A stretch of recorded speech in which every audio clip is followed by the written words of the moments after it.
We tell the story of the flood as a rescue. God looks down at a world gone rotten, and he grieves, and he decides to wash it clean. But before he does, he saves. He saves Noah. He saves Noah's wife and his 3 sons and their wives. He saves the animals, 2 of every kind, 7 of some, a breeding pair of everything that breathes, herded onto one boat, so that nothing God made would be lost forever. That is who the God of the flood is. Even while he drowns the world, he is preserving a seed of every living thing on the earth. And that is what makes the one exception so strange. Because there is a group of creatures alive in that world, named just 4 verses before the flood begins, that God does not put on the ark. Not a pair of them, not one. There is no rescue for the Nephilim. The giants, the mighty men, the offspring of that terrible union between the sons of God and the daughters of men, are the single category of life in the entire pre-flood world that God makes absolutely certain does not survive. So, here is the question this whole video is built on. When God preserved a living remnant of every creature he had made, why did he make sure not one of the Nephilim was left breathing? What was so uniquely dangerous about that one bloodline that the God who saves a seed of everything decided this must be erased completely, with no survivors, no remnant, no second chance?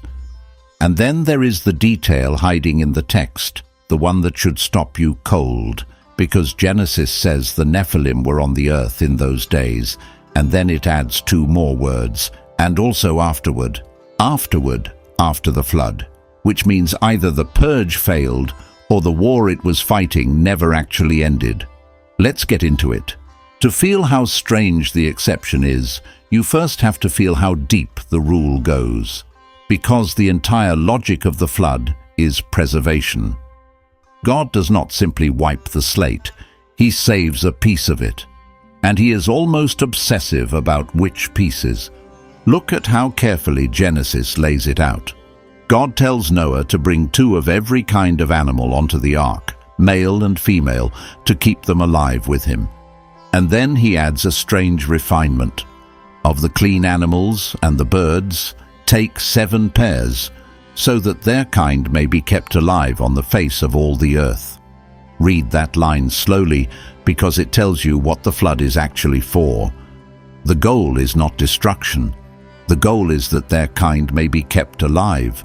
God is running a rescue of the whole created order through the eye of a needle, and the needle is one wooden boat.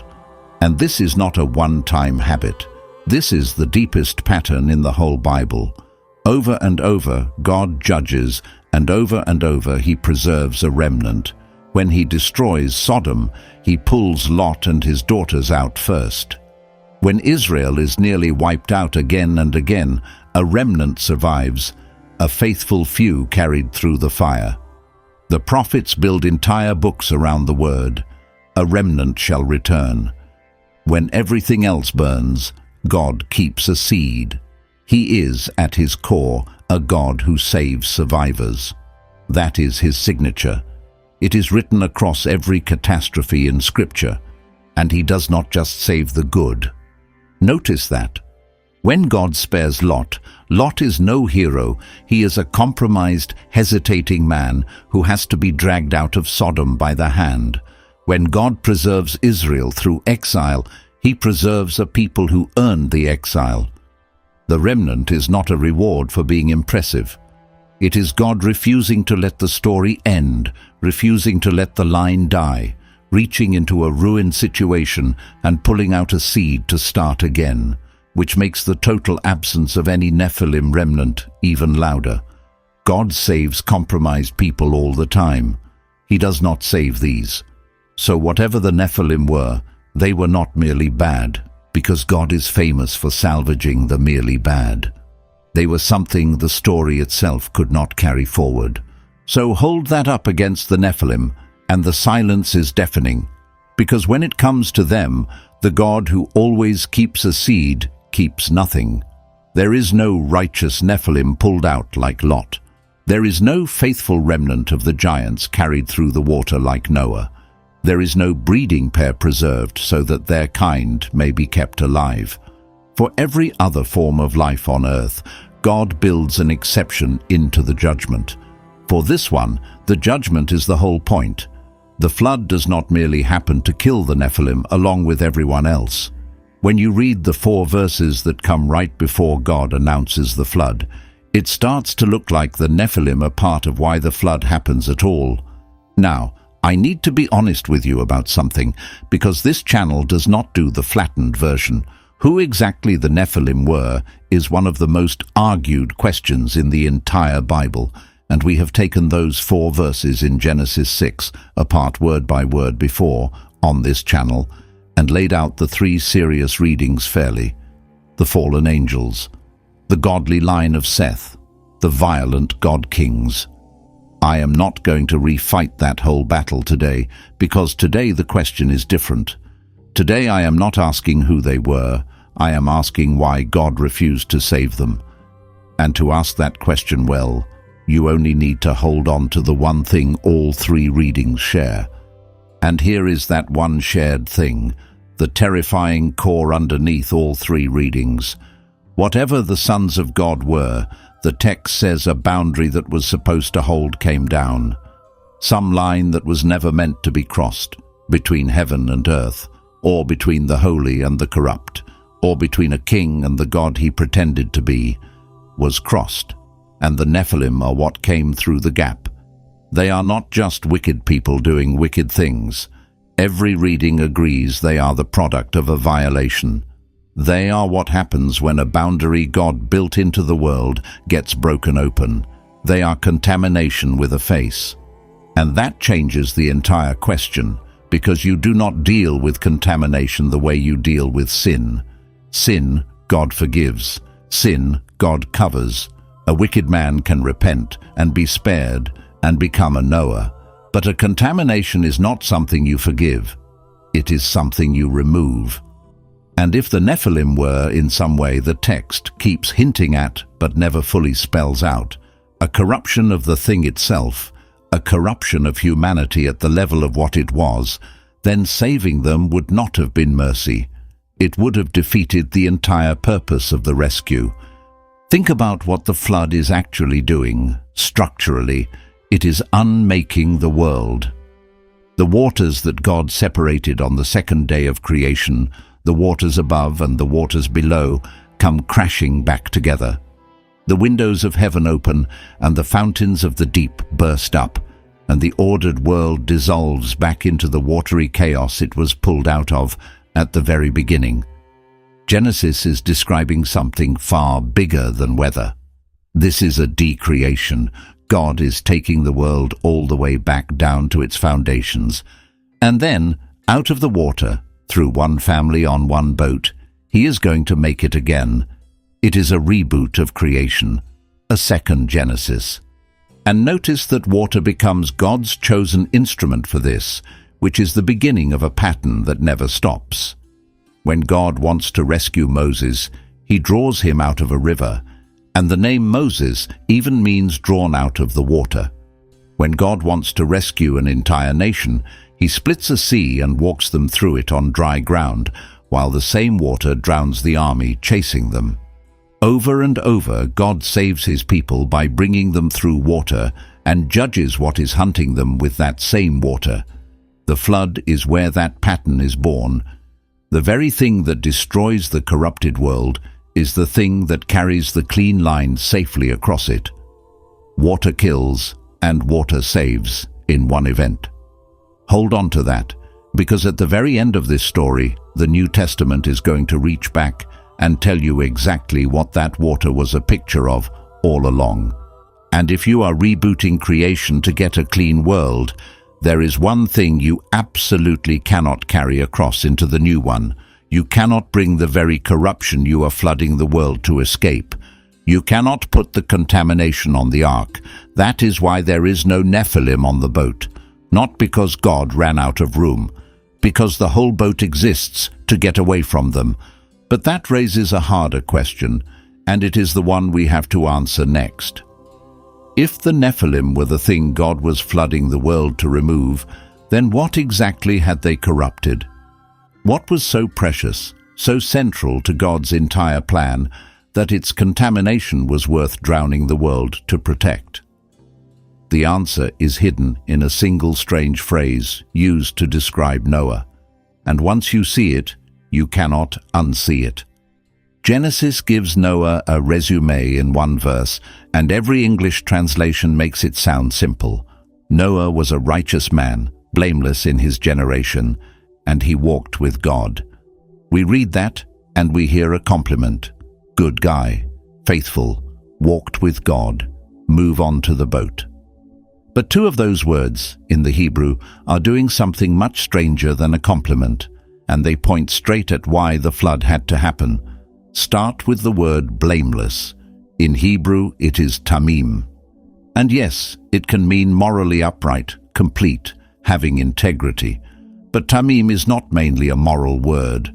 It is a word about wholeness, about being unblemished, and its most common home in the Bible is not ethics. It is the sacrificial system. When God tells Israel which animals may be brought to the altar, the requirement, over and over, is that the animal be tamim, without defect, without blemish, physically flawless. A lamb, tamim, is a lamb with nothing wrong with its body, no spot, no broken bone, no imperfection in the flesh. So when the text reaches for a word to describe Noah, it reaches for the word it uses for an unblemished sacrifice. It is a word that at least hovers over the physical, not just the moral. And that word does not stop with Noah. Follow it forward, and it only gets heavier. Tamim is the word God uses for the Passover lamb, the one whose blood on the doorposts makes death pass over the house. It is the standard set for every animal brought to the altar for 1,000 years. And when the New Testament finally reaches for language to describe Christ, it calls him a lamb without blemish and without spot, the very same idea carried all the way to the end of the book. So the word chosen to describe the one man who survives the flood is the word for the flawless sacrifice, and it points like an arrow straight down the rest of the Bible. Keep that in the back of your mind. It is going to matter more than it looks right now. Now take the second word, blameless in his generations. The word is dorot, generations. And here is the thing your English Bible smooths over. That word does not have to mean, compared to the other people alive at the time, the way we usually hear it, as in Noah was the best guy of his era. Dorot is the word for descents, for the line of birth, for lineage. It is the same root that gives you a genealogy, the record of who came from whom. So the phrase can be read, and many careful readers have read it exactly this way, as Noah was tamim in his dorot, unblemished in his bloodline, whole in his pedigree, not corrupted in his line of descent. I want to be careful here and honest, because this is exactly the kind of place where people overreach and turn a possible reading into a certainty. So let me flag it plainly. The traditional reading, that Noah was simply the one righteous man in a wicked generation, is real, and it is probably the main sense. I am not throwing it out.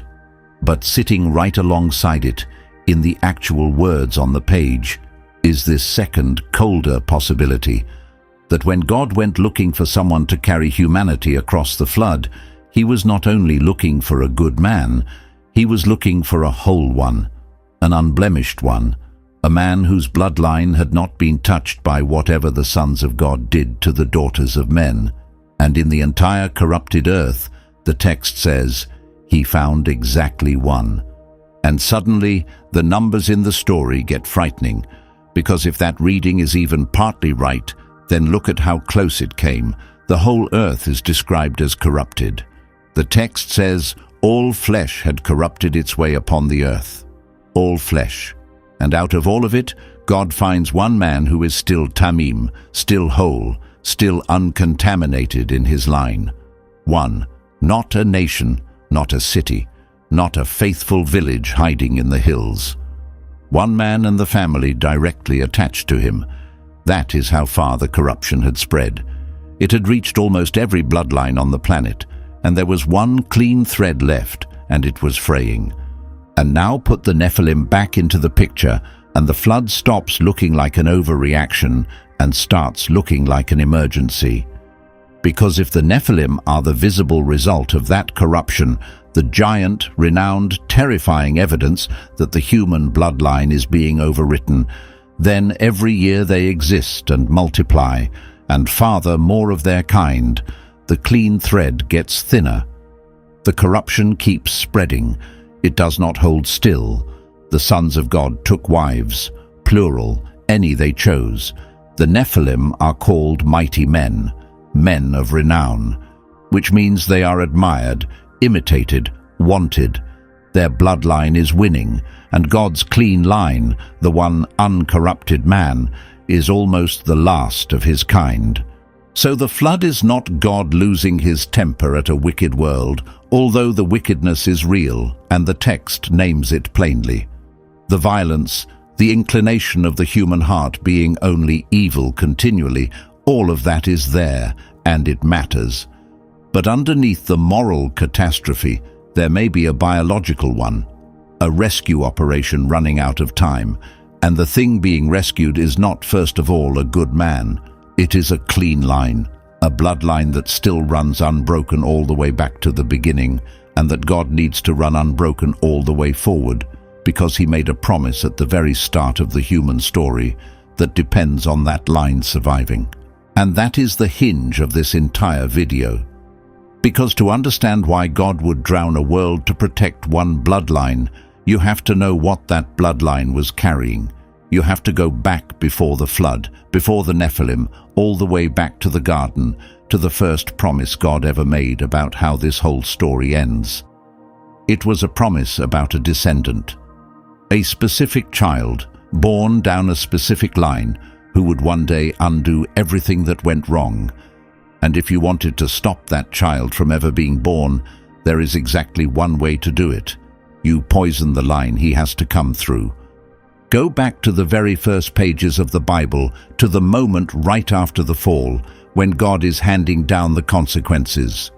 He turns to the serpent, and in the middle of the curse, he says something that theologians have circled for thousands of years. He says, "I will put enmity between you and the woman, and between your seed and her seed. He shall bruise your head, and you shall bruise his heel." Read that again, because the entire rest of the Bible is a footnote to it.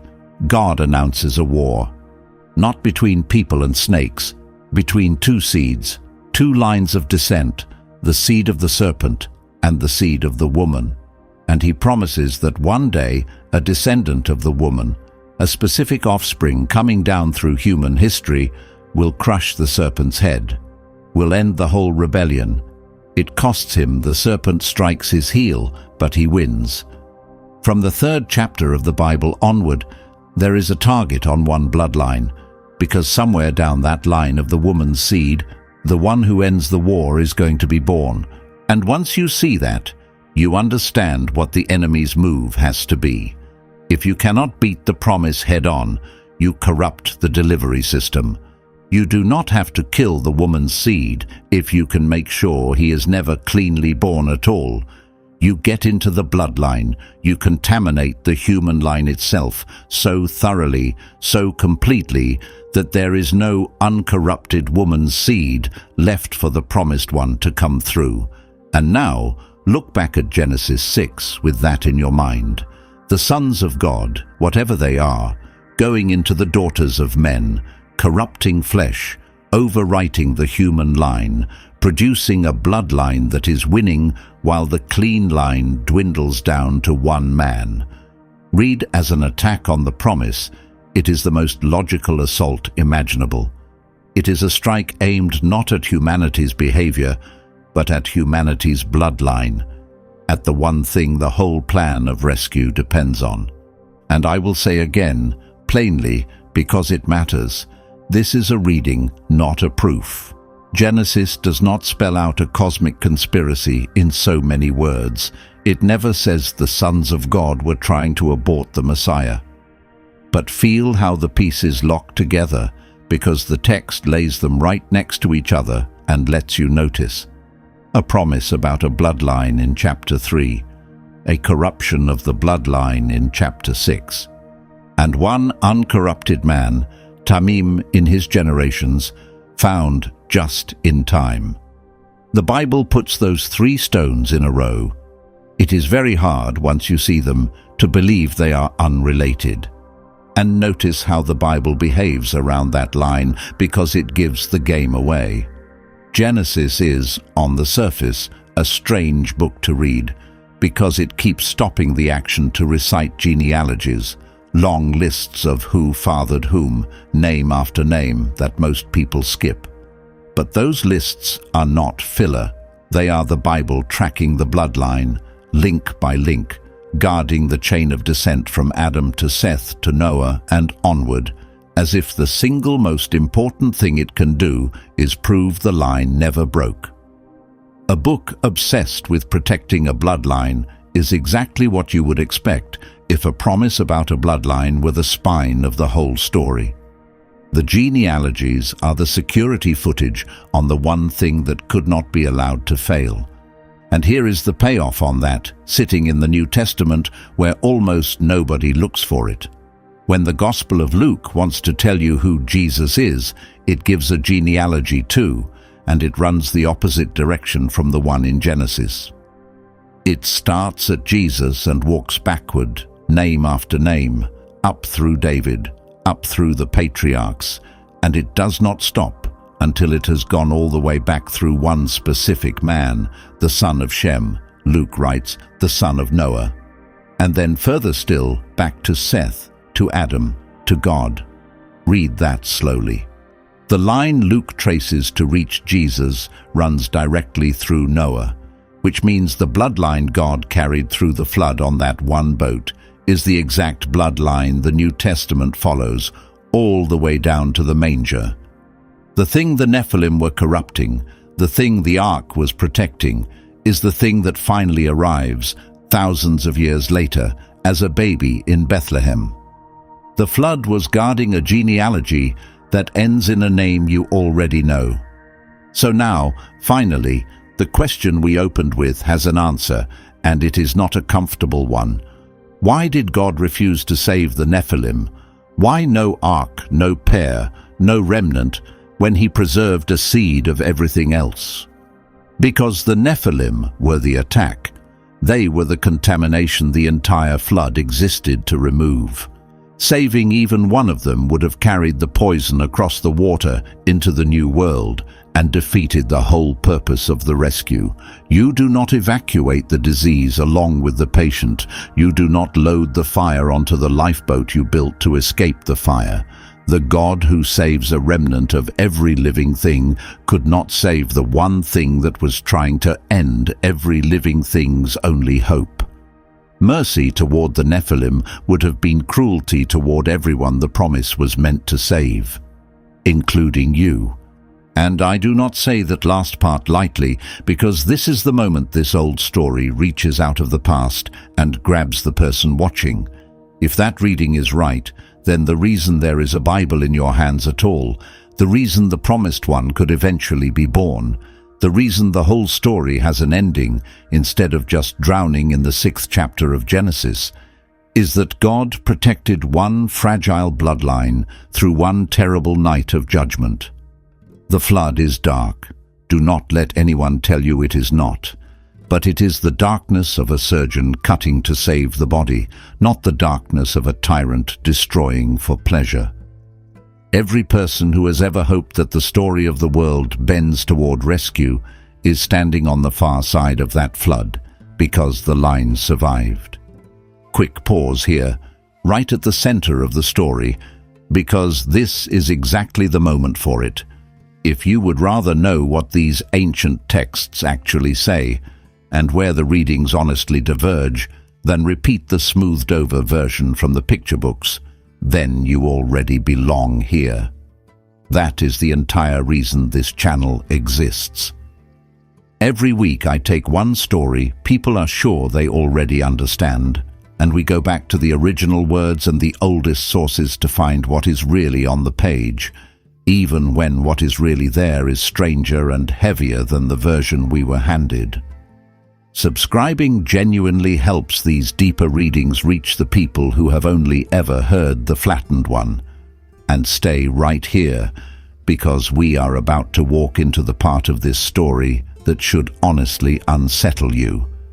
The flood was supposed to be the end of the Nephilim, so I still have to explain those two words the text refuses to take back, and also afterward. Because here is the problem with the clean ending we just built. The Bible does not let you have it. If the flood removed the Nephilim completely, if the corruption drowned and the clean line sailed on, then the giants should never appear again. The story should be over. But it is not over. Open the book to the days of Moses, more than 1,000 years later, long after the flood, and there they are again, standing in the promised land, taller than men, called by name, and the men God sent to look at them came back white with fear. Fast into the book of Numbers. The people of Israel are on the edge of the promised land, and Moses sends 12 spies ahead to scout it. 10 of them come back terrified, and listen to the specific words they use to describe what they saw. There we saw the Nephilim, they say, the sons of Anak who come from the Nephilim, and we seemed to ourselves like grasshoppers, and so we seemed to them, the Nephilim, by name.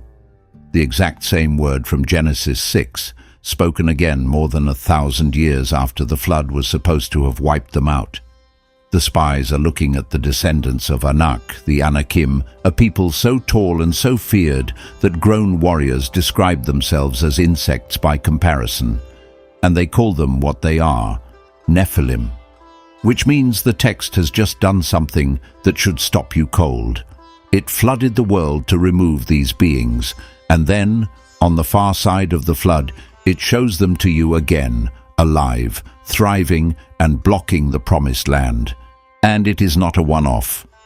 Once you know to look, the post-flood giants are all over the conquest. There is an entire people called the Rephaim, a term the Bible uses for giant clans. There are the Emim and the Zamzumim, described as tall as the Anakim. And then there is the one the Bible practically dares you not to believe, a king named Og. Og of Bashan, the last of the Rephaim. And the text does something it almost never does. It stops the narrative to give you a physical exhibit. It says, look, his bed was made of iron, and it tells you the dimensions, 9 cubits long and 4 cubits wide. In our measurements, that is a bed roughly 13 feet long and 6 feet wide. The Bible pauses the story of a war to essentially say, we know how this sounds, so here is the furniture. Go measure it yourself. His bed is still in rubber if you want to see it, and Og is not even the beginning of the list. Go back through the same books, and the giant peoples keep surfacing under different names. The Emim, who once lived in Moab, described as a people great and many and tall, as the Anakim. The Zamzumim, in the land of the Ammonites, again reckoned among the Rephaim.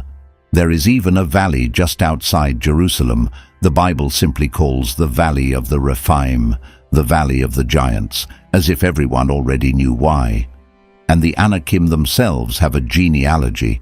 The spies at Hebron name 3 of them out loud, Sheshai, Ahiman, and Talmai, the sons of Anak, as though these were famous names you were expected to recognize. This is not one weird giant tucked in a corner of the text.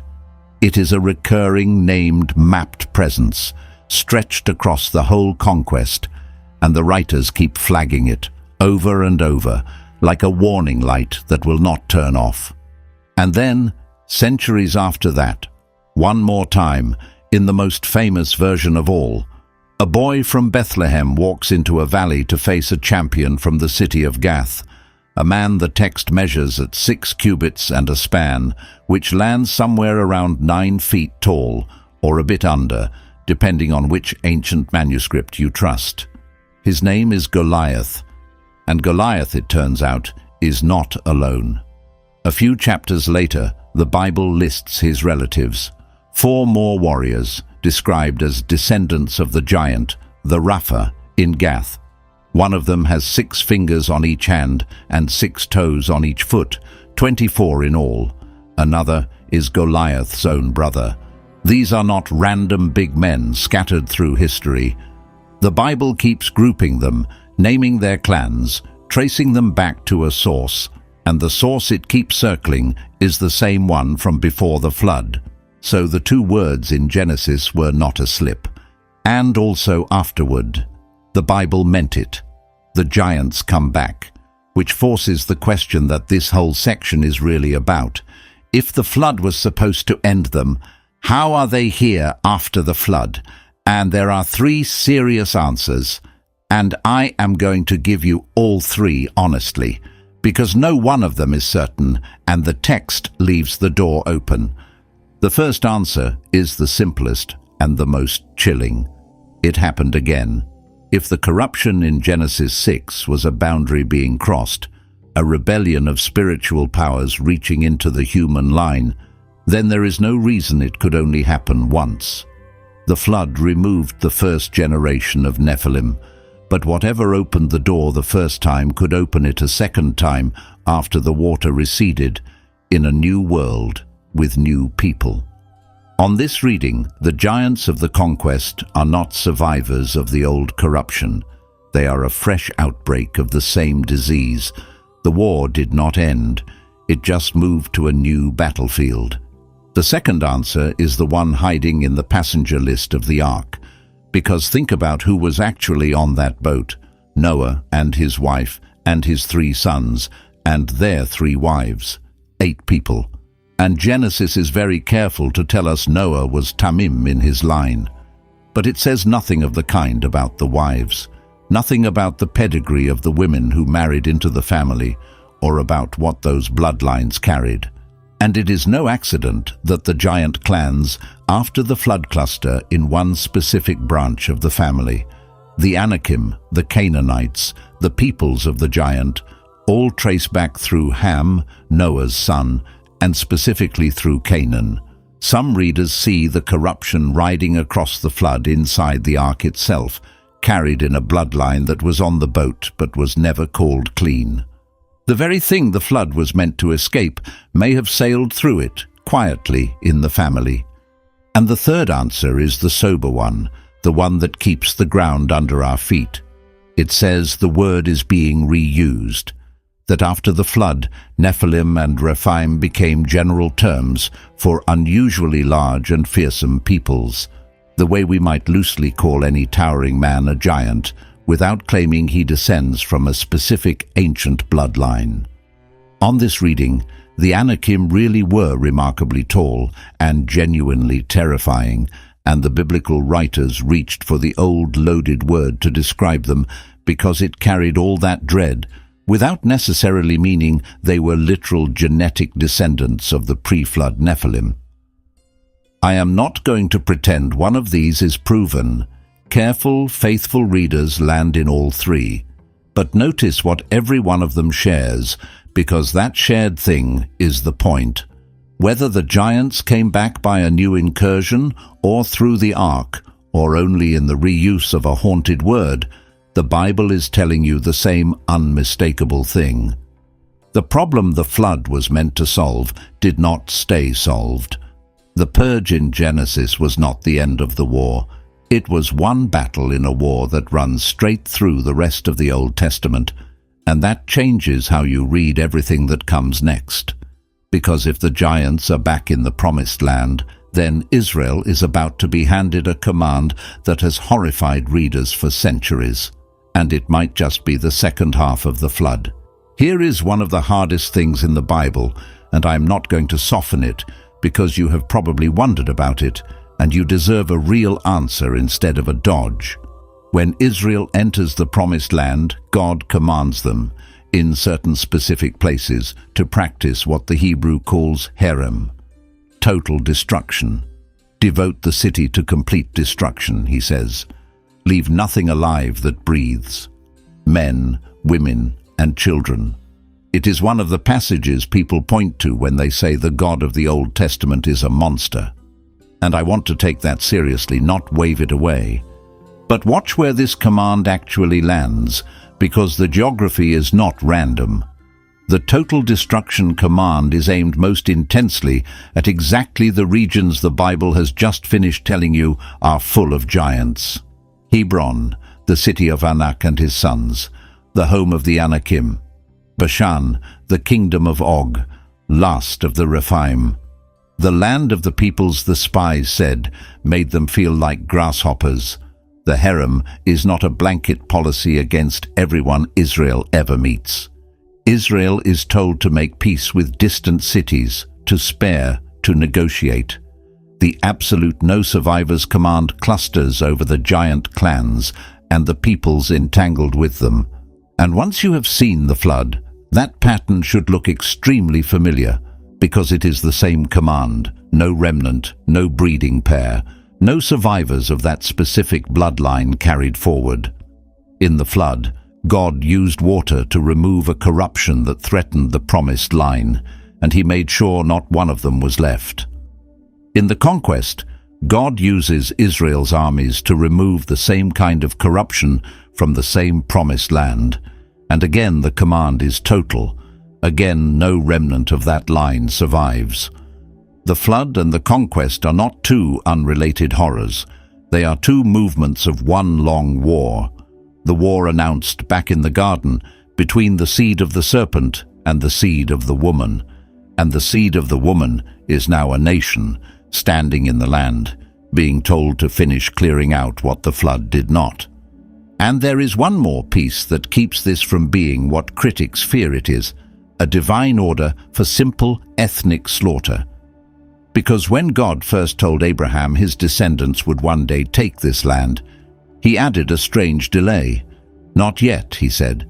"Your descendants will not come back to take it for 400 years, because the iniquity of the Amorites is not yet complete. Sit with that." God deliberately waited for centuries, giving the peoples of the land generation after generation, until their corruption reached some full measure. This is not a command aimed at a people for the crime of existing. It is aimed at a corruption that God let run all the way to its limit before he moved against it, exactly the way he waited through the long, patient years while Noah built a boat before the flood ever came. The judgment is slow. It is warned. It is delayed as long as it possibly can be. And only when the corruption is complete does the removal come. And the Bible actually tells you it worked, in a verse most people read straight past. After the conquest, the book of Joshua stops to note something. It says Joshua cut off the Anakim from the hill country, from Hebron, from all the land of Israel. There were none of the Anakim left in the land of the people of Israel. The giants are cleared. The command is carried out. And then the verse adds one haunting exception. It says, "Only in Gaza, in Gath, and in Ashdod did some remain."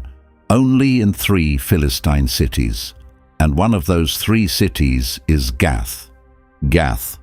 Say it again, because you already know why it matters. Generations later, when a giant strides out of the Philistine ranks to defy the armies of the living God, where is he from? He is Goliath of Gath. Of course he is. The Bible told you, chapters and centuries earlier, that Gath was one of the last 3 places a remnant of the giants survived. The reason there is still a Goliath to fight in the days of David is that the purge in Joshua was almost, but not quite, complete. A pocket of the old bloodline held on in one of 3 cities, and out of that pocket walked the most famous giant in history. And now watch the whole ancient war come to a single point in one valley. Because who does God send to face the last famous giant? Not a champion, not a warrior king in armor.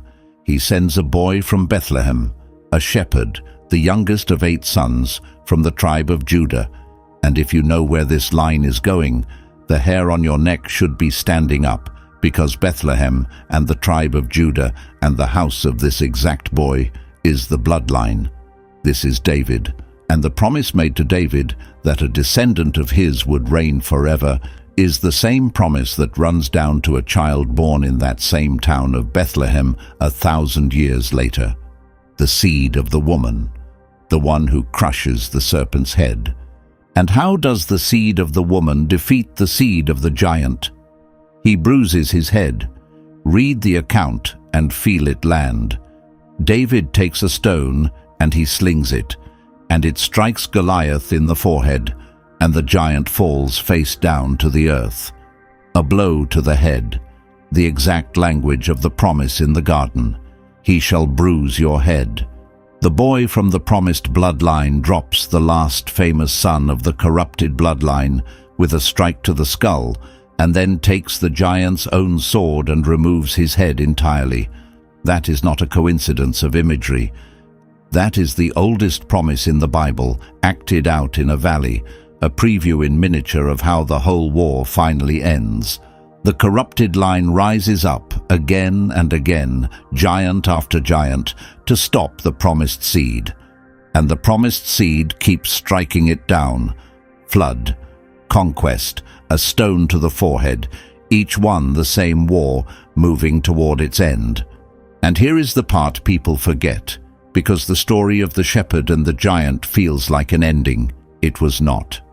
Open the same book a little further, into the later wars of King David, and the giants of Gath keep coming. There is a giant named Ishbi-Benob, who nearly kills David in his old age, until one of David's men cuts him down. There is another, named Saph, killed at a place called Gob.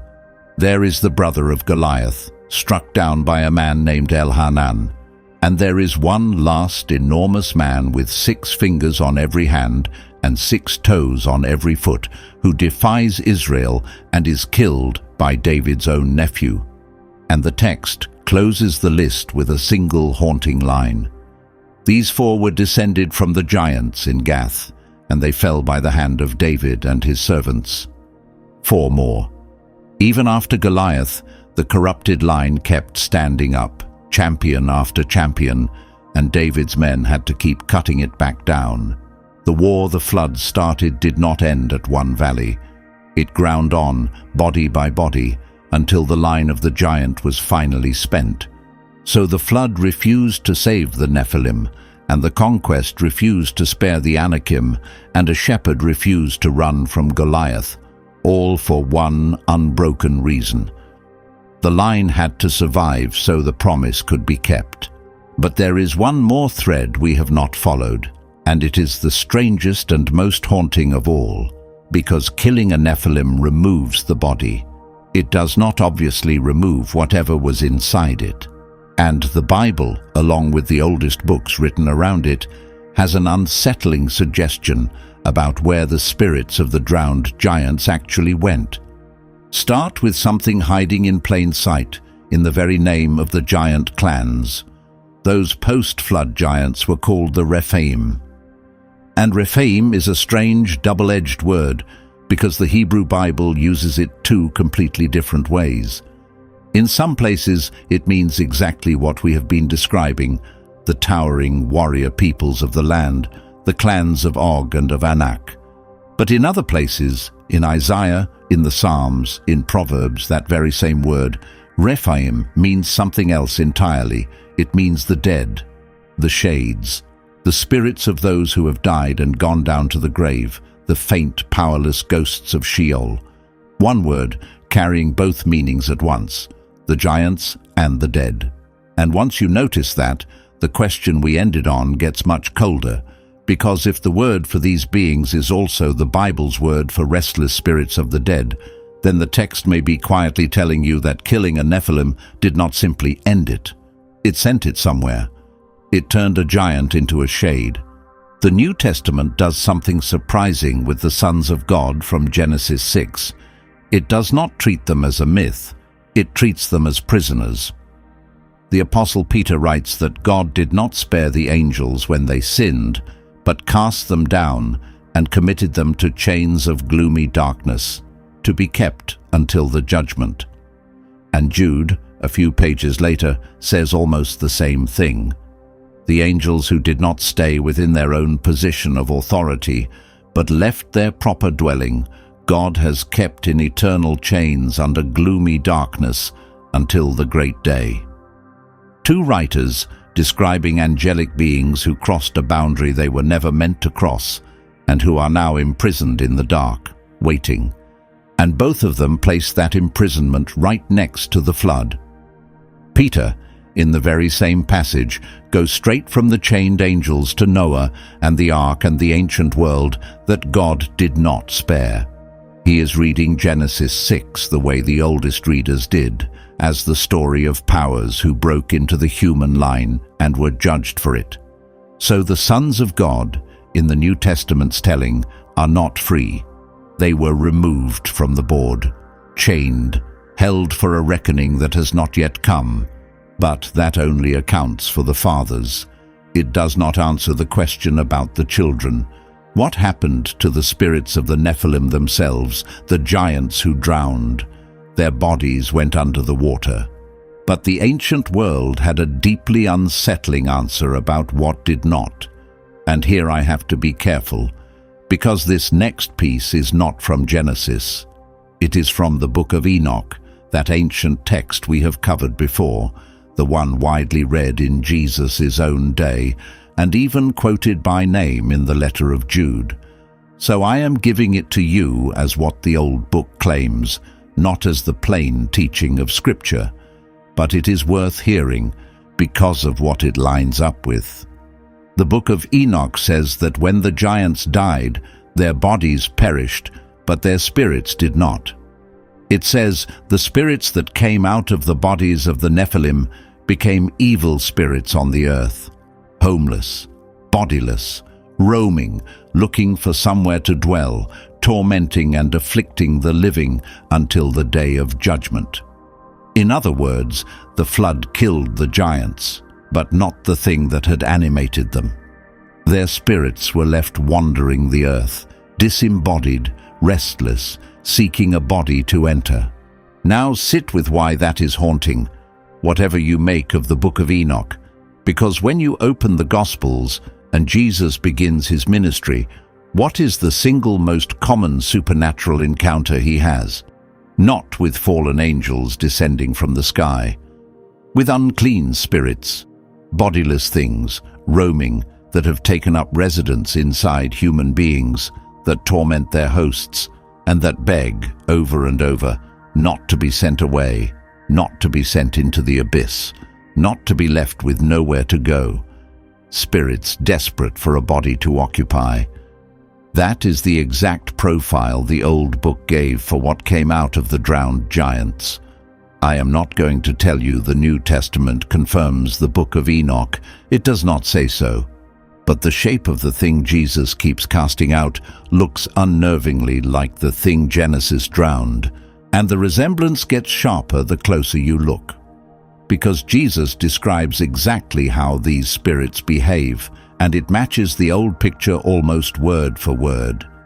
He says that when an unclean spirit goes out of a person, it passes through waterless places, seeking rest and finding none. Waterless places. A homeless, bodiless thing, wandering dry ground, desperate for somewhere to settle, hunting for a house to move back into. That is the book of Enoch's roaming giant spirit, described by Jesus himself, without a single change. And when he meets the man possessed by a legion of them, the spirits do not ask to be forgiven or restored or sent home. There is no home. They beg, frantically, not to be sent into the abyss, and when they see no other option, they plead to be sent into a herd of pigs, anything at all, rather than be left with no body to live in. These are not fallen angels negotiating for a lost place in heaven. They are something with no place, something that lost its body in some ancient catastrophe and has been looking for another one ever since. Whatever you finally make of the book of Enoch, the behavior lines up with unsettling precision. And the New Testament makes one more move here that is so strange most people read it 3 times and still are not sure what they just saw. The Apostle Peter, writing about Christ, says that after the cross, Jesus went and made a proclamation to the spirits in prison, and then Peter tells you exactly which spirits he means. The ones, he says, who formerly did not obey when God's patience waited in the days of Noah while the ark was being built. The spirits in prison tied directly to the flood, to the days of Noah, to the exact rebellion we have been tracing this whole video. Peter reaches back across thousands of years, past the conquest, past David, all the way to the pre-flood world, and says that is where these imprisoned spirits come from. And then he does something even bolder. He says that in the ark, a few, that is, 8 people, were brought safely through the water, and that this water, he writes, is a picture of baptism, which now saves you. Sit with what Peter just did there. He took the flood, the thing that drowned a world, and he called it the pattern of how you are rescued. The same water that was judgment for the corrupted line was salvation for the clean one, carried through on a boat. And Peter says that is the shape of the whole gospel. You are Noah's family now, brought through the water, while the thing that was chasing you is left behind in the deep. And that is the final, strangest answer to why God chose not to save the Nephilim. Because maybe the whole point is that you cannot save a Nephilim. In the reading this whole video has followed, a Nephilim is a corruption wearing a body, the product of a boundary that was never meant to be crossed. There is no fallen man in there waiting to be redeemed, the way you or I can be. You cannot forgive a thing like that into something else. You can only remove it. The flood removed the bodies, and the war it started against the spirits, against the giants who came back, against every attempt to poison the line the promise had to travel, kept going all the way down to a shepherd in a valley, and beyond him to the child that shepherd's line would one day carry into the world. Which brings us all the way back to the ark, riding alone on a drowned world, and the question we started with. We started with a boat carrying a breeding pair of every living thing and one glaring absence, no ark for the Nephilim. And when you read the whole ark slowly, that absence stops being a cruelty and starts being the entire point. God preserved a seed of everything he intended to carry into the new world. The Nephilim were the one thing that was never meant to be carried anywhere. They were what the boat was escaping. That God is not first of all a God who destroys. He is a God who saves a remnant obsessively through every catastrophe in the book, because he is protecting one fragile line of descent that has to survive so that a promise made in a garden can be kept. And the Nephilim were an attack on exactly that line. So the flood did to them what you do to a contamination and never to a person. It removed them without remainder. And even then, the war did not end. It walked out of the water into the promised land and stood up again in Gath, and had to be struck down one more time by a boy with a sling, because the line the giant was trying to stop was the very line the whole world was waiting on. So the real question was never why God was harsh enough to let the Nephilim drown. The real question is how far he was willing to go to keep one bloodline alive long enough to reach you. The flood is your answer. So is the valley. So eventually is a cross. And there is a reason this story refuses to feel like ancient history, because Jesus himself reached back and used it. When his followers asked him what the end of the age would look like, he did not describe something new. He said, as it was in the days of Noah, so will it be. People eating and drinking, marrying, going about their ordinary lives completely unaware, until the flood came and swept them all away. He took the oldest catastrophe in the book and said, that That is the shape of what is still coming, which means the flood was never only about the past. It was a warning built into the foundations of the world, that a day of separation comes, that a line gets drawn between what is carried through and what is left in the water, and that the door of the ark does not stay open forever. If this changed how you see even one story, subscribe, because we opened a door tonight and only stepped halfway through it. The sons of God are chained in the dark, the New Testament says, waiting for a judgment that has not come yet. The next video is about what happens when that day finally arrives, and who the book says is coming for them. And the video on screen right now goes back to the world before the flood, to the 4 verses this all began in, and takes the sons of God apart word by word. Go ahead and click it. I think you will want to know how deep this actually goes.